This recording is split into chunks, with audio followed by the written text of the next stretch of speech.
Bonjour à tous, aujourd'hui on se retrouve pour un nouveau podcast. Alors vous m'avez sûrement jamais entendu, moi c'est Louis et aujourd'hui je suis en compagnie de Manon que vous avez déjà entendu. Bonjour. Donc Manon m'a missionné sur le choix d'un sujet afin qu'on puisse tous les deux échanger, que vous en appreniez peut-être sur ce sujet ou que vous revoyiez vos bases sur ce sujet. Donc autour toujours de la mobilité électrique et de la mobilité douce. Aujourd'hui on va plutôt aborder un sujet qui concerne la trottinette électrique mais qui est aussi valable pour les gyroroues. Donc la question du jour c'est comment rouler en toute sécurité en trottinette électrique. Donc du coup Manon je vais te demander quel est ton avis sur la question. Moi, je vais être très objective en plus sur cette question. On voit beaucoup dans la rue de personnes, enfin la majorité, je pense d'ailleurs, des utilisateurs de trottinettes sans casque, parfois à 2, voire 3. Hein. On voit des belles choses. Mais comment rouler en toute sécurité déjà, respecter la limitation, respecter les autres, respecter les automobilistes. Le code de la route, s'arrêter au feu rouge, porter un casque, si possible des gants l'hiver et même l'été si possible. Et ouais, c'est surtout respecter le code de la route. Les feux rouges, on doit s'arrêter. Alors, est-ce que tu peux me dire, bon, tu as déjà répondu partiellement à ma question, mais est-ce que tu peux me dire qu'est-ce qu'il faut porter pour rouler en toute sécurité ? Bah, le casque, même s'il n'est pas obligatoire, que ce soit en vélo ou en trottinette, quand ça arrive, quand on tombe et que ça arrive, c'est déjà trop tard. Donc il faut le mettre, même si c'est pas très joli. On n'a pas une belle tête quand on le met, mais il faut le mettre quand même.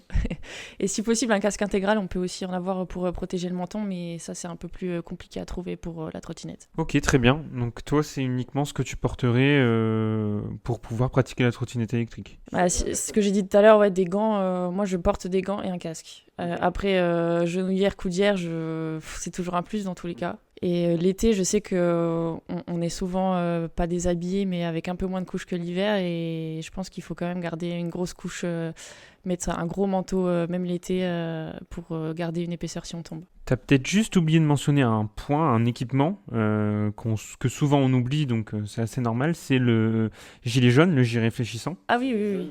Gilet jaune, bien sûr. Alors, je mets un gilet jaune, hein. Je l'ai pas dit, mais je le mets l'hiver.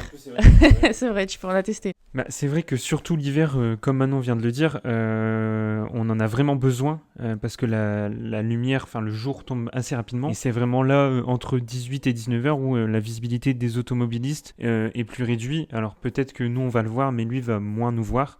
C'est vraiment un moment important, mais on conseille quand même de le mettre tous les jours, mais surtout l'hiver. Bah, en même temps, c'est obligatoire à faible visibilité quand il pleut, quand il fait sombre et l'hiver, du coup, parce que la nuit tombe tôt. Tout à fait Manon, je pense qu'on a tout dit sur l'équipement à porter sur soi. Je pense qu'on n'a pas commis d'oubli. Bon, si on a commis un oubli, n'hésitez pas à interagir avec nous et nous contacter et dire voilà, moi j'ai pensé à tel équipement. Ça nous fera vraiment plaisir et ça permettra aussi à nous de rajouter un petit plus sur l'équipement à porter lors d'un voyage en trottinette électrique. Ok, maintenant qu'on a vu l'équipement à porter lors d'un trajet en trottinette électrique, est-ce que tu pourrais me dire l'équipement que la trottinette a besoin d'avoir pour rouler en toute sécurité ? Pastille réfléchissante, le système sonore. Tu me poses une colle là, hein. Je vais me faire engueuler si j'ai pas la réponse. Alors t'as presque tout dit, mais il en manque 2 auxquels on pourrait encore penser. Sur le guidon, donne-moi un indice. Alors, l'avertisseur sonore sur le guidon. Ouais, sur le guidon et à l'arrière aussi. Ah oui, les lumières. Voilà. Oui, lumière avant et arrière. Ouais. Bon, il en reste un, mais pour moi, t'as tout dit, parce que c'est quand même un équipement qui est primordial pour faire de la trottinette électrique. C'est le système de freinage. Oui, ça, ça reste intégré sur toutes les trottinettes qu'on a jusqu'à maintenant, donc ça va. Alors, pour résumer tout ça, sur le site du gouvernement, ils disent « Votre engin doit être équipé d'un système de freinage, d'un avertisseur sonore, de feux avant et arrière et de dispositifs réfléchissants arrière et latéraux. Pour votre sécurité, le port du casque est conseillé, donc ça c'est ce qu'on disait tout à l'heure. Et pour utiliser l'engin, vous devez avoir une assurance. » Oui. Tout à fait. Donc voilà, là on a à peu près tout dit sur l'équipement dans sa globalité, donc trottinette et sur l'équipement à avoir sur soi. Mais selon toi, qu'est-ce qui devrait être obligatoire qui ne l'est pas à l'heure actuelle ? Je pense qu'on a tous les deux la même chose en tête. Et sur la tête, le casque. Merci pour ce joli jeu de mots, mais oui, on a la même idée, le casque devrait être obligatoire. En vélo aussi. Que ce soit en trottinette ou en vélo, comme tu viens de dire. Alors maintenant, on va parler de choses qui fâchent un peu plus. On va parler du côté législatif et amende si on ne respecte pas certains points. Est-ce que tu connais un petit peu les amendes autour de la sécurité routière en trottinette électrique ? Je crois que j'avais déjà regardé pour la limitation, le débridage, la limitation de vitesse. Il me semble que si on te contrôle et que ton véhicule est débridé, mais que tu n'as pas fait d'excès de vitesse, ça doit être quelque chose comme 135 ou 150 euros. Si par contre tu es pris en excès de vitesse et que ton véhicule est débridé, il me semble que c'est dans les 1000 et quelques. Mais peut-être que je me trompe. Alors, je t'avoue que j'ai pas l'info sur le débridage et sur ce que tu viens d'expliquer. Vas-y, donne-moi les autres. Moi, c'est plus la partie sécurité, même si forcément le débridage fait partie de la sécurité, parce que plus on va vite, plus on met notre personne en danger. Mais c'est plus sur le côté sécurité routière.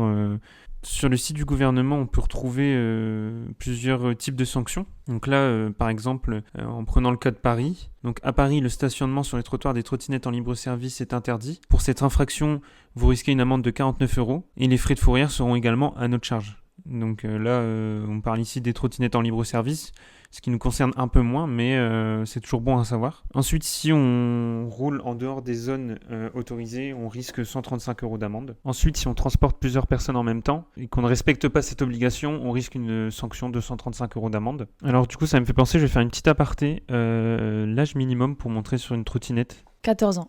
Donc ça, c'est depuis cette année, si je me trompe pas, ou fin d'année dernière, c'était 12 ans avant, maintenant c'est 14 ans. Ouais, c'était 12 avant. Donc voilà, en termes de sanctions, c'est tout ce que j'ai trouvé. Il y en a sûrement d'autres, hein, mais en tout cas, c'est ce que j'ai retrouvé sur le site du gouvernement, sur le site officiel du gouvernement. D'ailleurs, on rappelle que vous pouvez retrouver toutes ces infos sur le site service.gouv.fr. Donc oui, c'est vrai que depuis tout à l'heure, on parle de réglementation. On n'a pas parlé de la limitation de vitesse, la vitesse maximale autorisée. 25, bien sûr. C'est exactement ça. Pour rappel aussi, les casques audio sont interdits. Oui. Donc les AirPods, les casques, les écouteurs, etc. Je trouve qu'on en voit bien trop. C'est vrai qu'on voit beaucoup de personnes faire des trajets avec leurs casques, etc. Mais du coup, vous êtes moins avertis, vous avez une ouïe moins développée forcément. Donc vous êtes moins avertis des signaux sonores autour de vous, ce qui est plutôt assez dangereux.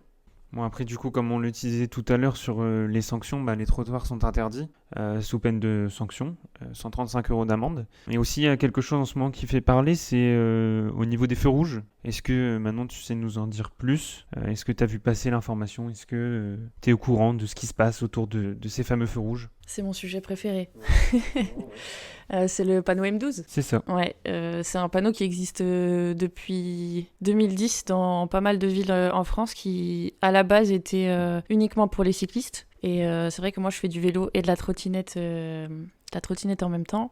Donc, ce panneau M12, en fait, permet de passer au feu rouge. Pour une fois, on peut. C'est un petit panneau triangulaire avec du coup un vélo représenté dessus et une flèche directionnelle, soit à droite, soit en face, soit à gauche, soit les deux ou les trois en même temps. Et on peut passer, si on va à droite par exemple, on peut passer à droite si le feu est rouge. Et moi, des fois, je viens au travail en vélo et des fois en trottinette, comme tu peux le savoir. Par exemple, le lundi, j'avais déjà fait un sujet dessus, mais le lundi, je viens en vélo, je peux passer à certains feux rouges. Donc je gagne du temps sur mon trajet, mais par contre, le lendemain, si je viens en trottinette, jusqu'à maintenant, je pouvais pas passer au feu rouge. Donc j'étais un peu bête. Mais depuis, je crois, le mois de mars, ils ont du coup rajouté les trottinettes électriques dans cette fameuse réglementation du panneau M12. Donc maintenant, les trottinettes peuvent, entre guillemets, griller les feux rouges sous condition de ce panneau. Eh ben, écoute, merci Manon pour ces informations, c'était plutôt clair. Si vous ne le saviez pas, vous pouvez passer au feu rouge grâce à ce fameux panneau. Suivant la flèche directionnelle, vous pourrez passer au feu rouge. Est-ce que tu sais, en l'absence de piste cyclable, sur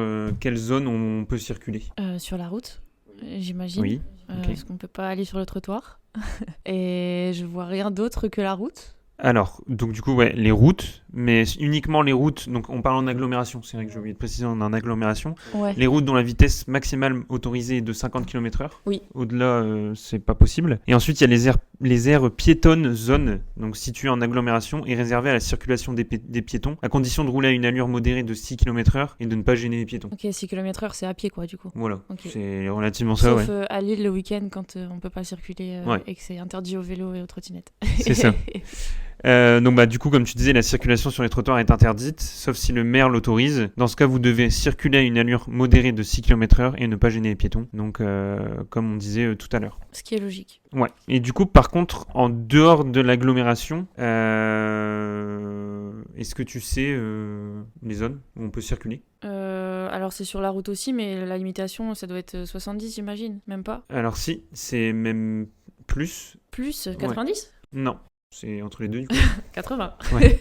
Donc l'autorité en charge de la police de la circulation peut t'autoriser, c'est une sous-autorisation, c'est vrai, la circulation sur les routes dont la vitesse maximale est autorisée est de 80 km/h. Dans ce cas, vous devez porter un casque, vous vêtir d'un équipement rétro-réfléchissant et rouler avec les feux de position allumés. Ouais, parce que là, ça devient hyper dangereux du coup Ouais. sur les Ouais, routes à en 80. fait, tu peux rouler sur une route à 80 km/h, mais il faut que ça soit autorisé par la police de la circulation et avec des équipements bien adaptés, sinon c'est vrai que ça devient très dangereux. Ok, donc c'est que dans certaines zones. Ouais. Donc je pense qu'on a à peu près tout dit sur la sécurité en termes de trottinette électrique, qui est valable aussi pour les gyroroues sur certains points. Est-ce que tu aurais un dernier mot de la fin ou pas ? Oui, tout à fait. J'ai un rêve enfoui bien profond. Non, j'abuse. Mais j'aimerais que le bashing anti-trottinette, d'ailleurs aussi anti-vélo, mais on parle des trottinettes, donc on va dire anti-trottinette, s'arrête. Mais pour ça, je pense que les utilisateurs de trottinettes électriques doivent faire beaucoup d'efforts pour ça, parce que même nous en tant qu'utilisateurs, quand on voit deux personnes sur une trottinette, j'ai vu une fois un papa, je pense qu'il emmenait du coup son enfant à l'école, elle devait avoir 3 ans quoi. Ils étaient 2 sur une trottinette, sans casque. Et je me dis, je comprends qu'il y a un bashing et que les gens soient énervés. Il y en a qui grillent les feux rouges, qui ne respectent pas du tout le code de la route, qui se mettent en danger eux, qui mettent en danger aussi les autres. Je pense que les automobilistes n'ont pas envie d'avoir une trottinette en dessous de leur voiture. Donc, pour qu'il y ait ce bashing qui s'arrête, je pense que tout le monde doit faire un petit effort, voire un grand effort. Et c'est pas compliqué. Donc, juste respecter les autres, se respecter soi-même et respecter le code de la route. Et la réglementation des EDPM. Eh ben écoute, t'as tout dit. C'était vraiment ce que je pense aussi. Clairement, je pense que la plupart des gens pensent ça. Donc, on va terminer sur une très bonne intervention de Manon, un très bon point. Cet échange était agréable. J'espère Merci, c'est très gentil. on en aura d'autres. J'espère aussi. Du coup, on va se laisser sur ces belles paroles. J'espère que ce podcast vous a plu et que vous en avez appris, ou peut-être vous avez revu vos bases sur... Et que vous allez rouler en sécurité maintenant. Exactement. Et pas à 2 sur une trottinette, c'est important. J'ai l'impression de l'avoir dit 10 fois dans le podcast. Donc maintenant, vous savez comment rouler en trottinette électrique en toute sécurité. C'était Louis et Manon. On se retrouve bientôt. Au revoir. Au revoir.